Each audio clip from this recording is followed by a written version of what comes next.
seem to be. Because is that something we just? No, Will, I wouldn't go into what SpaceX is not saying.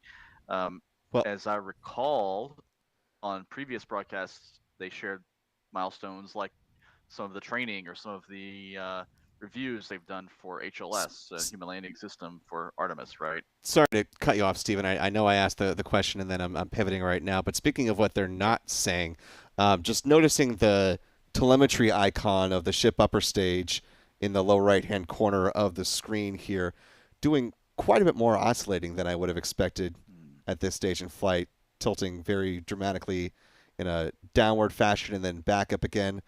I don't believe we saw that in the previous flights where all was going swimmingly with ship upper stage, right? This seems odd to me. No, no, that's a good point, Will. And now And we're seeing a live view from the vehicle over. It's in a night pass now, so we're not seeing a lot of detail.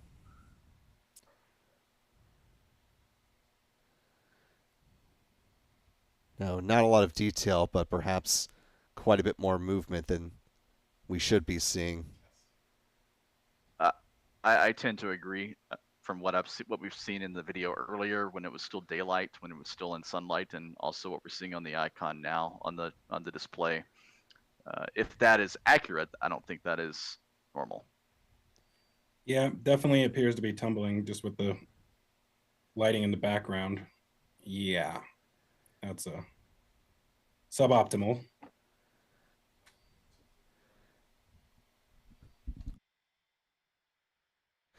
So, according to the timeline, we should be about less than 7 minutes away from the relight demonstration. I can't imagine if it's tumbling as it appears to be that they would be able to do that.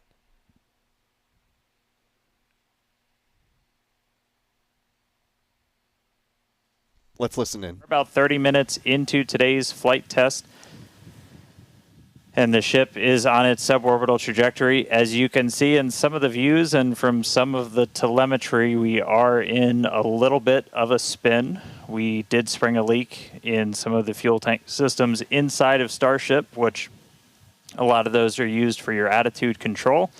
And so at this point, we've essentially lost our attitude control with Starship. We are still on a path toward re-entry. We are suborbital, so no matter what, we are going to enter. However, this lowers the chances for it to be a controlled re-entry. So if you think back to Flight 3, when we had something similar happen, just the end symptom of a loss of attitude control, we were in a roll by the time we hit re-entry. So we are going to re-enter. We should hopefully still have views. The Starlink satellites are pretty robust to still maintaining contact. We've got 4 of those terminals on the vehicle, and they're pretty robust to maintaining contact even when we are in a spin, essentially.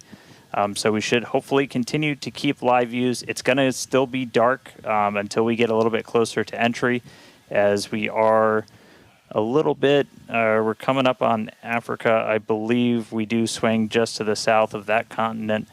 And by the time we start heading out over the Indian Ocean, we'll start heading into a sunrise. So, not looking great with a lot of our on-orbit objectives for today, where we were hoping to do the PES deploy and relight an engine, and then really importantly, get into that controlled entry to really put the heat shield through the ringer.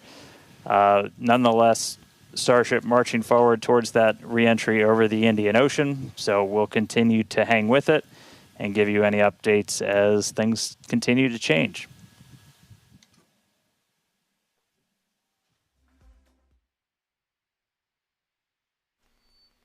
And so, yeah, confirming some of the things that we've been discussing throughout the course of the broadcast, that the control of the vehicle is slipping away very much from SpaceX at this point, but they do note that the ship upper stage will be continuing to make its suborbital reentry.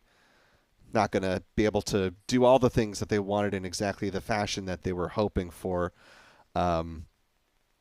Stephen, starting with you on this latest development with ship as we continue to see it spin, and this would be a great computer background if it weren't a tumbling Block 3, which is, not striking out in the same way that the last two have, but this is yet another, you know, notable miss for the Block 2 part of the Starship program.